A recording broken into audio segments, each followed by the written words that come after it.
Inshuti zacu, inshuti za Rwanda 24, mwaramutseho. Igitondo cyiza, cyumweru cyiza, ndabashuhuje aho muri hose mu mpande enye z'isi, aho muherereye hose, ibyo murimo byose ndabasuhuje. Mugire igitondo cyiza, abari mu burasirazuba, bari iburengerazuba, bari mu majyepfo, mu majyaruguru, mwese ndabasuhuje. Muherereye hose ku isi, mu bihugu bitandukanye, muduteze amatwi, ndabashuhuje cyane. Mugire ibihe byiza. Guhaye ikaze kuri iyi channel Rwanda 24, ukora subscribe, ukora share, ukanda kunzogera kugira ngo dukomeze tubane muri ibi biganiro byiza, ibiganiro byubaka, ibiganiro bicukumbuye.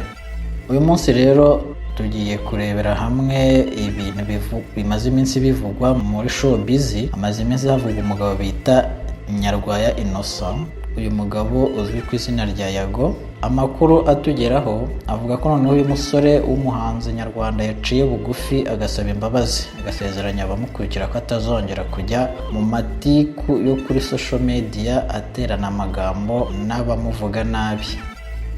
Inkuru igihe yavuye imuzi n'umuzingo iragira iti umuhanzi Nyarwaya Innocent uzwi nka Yago yemeye guca bugufi areka ibyo guterana amagambo n'abakoresha imbuga nkoranyambaga nyuma yo kugirwa inama n'umugabo witwa Agaba Safari wemeye kumubera umujyanama. Uyu ni umusaruro wavuye mu biganiro uyu muhanzi yagiranye na Safari Agaba, umunyarwanda uba muri Uganda, aho akora ibikorwa bitandukanye by'ubushabitsi. Uyu mugabo yavuze ko ahora ashishikariza Yago kwiteza imbere ndetse yumvise ubusabe bw'abantu batandukanye bamusabye kuba hafi ya Yago akamugira inama. Ubwo bari mu biganiro ku muyoboro wa YouTube wa Yago TV show, uyu mugabo yasabye Yago kwicarana nawe imbere ya kamera ndetse agira ibyo amusaba. Mu magambo yagize ati ubugabo nyabugabo n'ubuzana ibiryo ku meza, ubugabo ntabwo ari ukugira views. Yago wabaye munini ntiwamenya agaciro kawe, terana imigeri n'imbeba niba ariko nabyita. Kuva uyu munsi rero ndagusabye kandi ndagutegetse nka mukuru wawe, sinshaka ko twongera gusubira muri ya matiku waguhemukiye Imana izamusanga azaza gusaba imbabazi. Ntukamwifurize inabi, ntabwo uri Imana kandi nawe wowe wahemukiye uzamusaba imbabazi. Yago wari waciye bugufi imbere ya Safari Agaba yamwemereye ko adateze kongera gusubira mu matiku no guterana amagambo n'abantu ku mbuga nkoranyambaga. Yago yatangiye agira ati umuntu wese naba narakomerekeje binyuze ku mbuga nkoranyambaga ko ari ukwirwanaho. Narasagariwe igihe kinini, ndataka mbura unyumva, ariko ntabwo ndi umuntu mubi wo kudasaba imbabazi, wa muntu wiremereza ngo nuko afite abantu benshi bamukunda. Njye ndi umuntu ushobora guterwa nkaba nakwitabara, muri kwa kwitabara nkaba nakora amakosa, agira abo nkomeretsa, ariko ntabwo ndi umuntu mubi. Uwo mubi uri muri nge yabayeho, ntabwo mbihakana. Uyu musore amaze imyaka 2 atangiye umuziki, agaragaza ko ibyo yakoze yabikoreshejwe no gushaka kwirwanaho asubiza abantu bamusagariye bamusebya. Ibyo bigatuma akora amakosa ayakoreshejwe n'uburakari. Yagize ati nirwanyeho ndavuga nti reka nshyiremo akantu gato ndebe uko bimera, ngira abo nkomeretsa, ariko nciye bugufi. Mu izina ry'abanyarwanda bambuye ko ndi gukora ibikomeye, mumbabarire. Kubera ko mukuru wanjye ampannye ambwiye ati ibi bintu bireke, njyewe mbabwiye ko mutazongera kunyumva muri ibi bijyanye n'amatiku yo ku mbuga nkoranyambaga. Ndabibabwiye kandi mbivuze mbikuye ku mutima. Yago yatangaje ko hari ibindi bitero yari yatangiye gutegura kugaba ku bantu batamwifuriza icyiza, gusa yemeye kubireka burundu. Agaba Safari yasabiye imbabazi Yago kuba yakomerekeje ndetse n'amagambo mabi yavuze yose. Banzura ko bagiye gukora ibiganiro byubaka umuryango nyarwanda.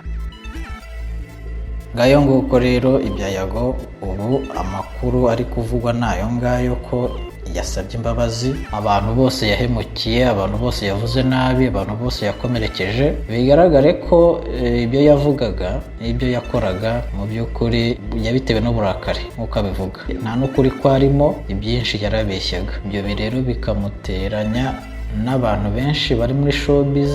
Ariko ndagira ngo mbabwire showbiz ubundi igisobanuro cyayo ntabwo ari uguterana amagambo. Showbiz ntabwo ari ukuvugana nabi. Showbiz ntabwo ari ukugirana ishyari, ntabwo ari ugutikurana.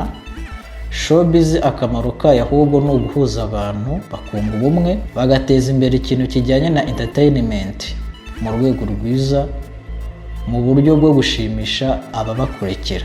Ngira ngo abanyarwanda cyangwa se abantu bari muri showbiz bagomba kumenya yuko showbiz atari ikibuga cyo guteranya abantu cyangwa se cyo gutikurana cyangwa se cyo guhangana, ahubwo showbiz ni ikibuga gihurirwamo n'abantu bafite impano zitandukanye, bafite ubushake bwo kuzigaragaza kugira ngo bazamuke ndetse bashimisha ababakurikira, nabo ubwabo bagire ikintu bunguka. Muri iyi minsi mu minsi iri imbere nzabategurira ubusobanuro nyakuri bwa showbiz ndetse n'uburyo igomba gukoreshwa, kugira ngo abantu bakoresha showbiz cyangwa se social media nabi bakagombye kumenya ko ingaruka akenshi aribo zigarukaho, ndetse bakanamenya yuko ingaruka zibagarukaho kandi zikagaruka no ku muryango nyarwanda. Ibi rero murabibona yuko bitangiye kugenda bibagaruka. Binginze kugira ngo bari muri uru ruganda rwa showbiz ndetse na entertainment mukuri yo bwabaga mukore ibintu biciye mu mucyo, bifite ethic,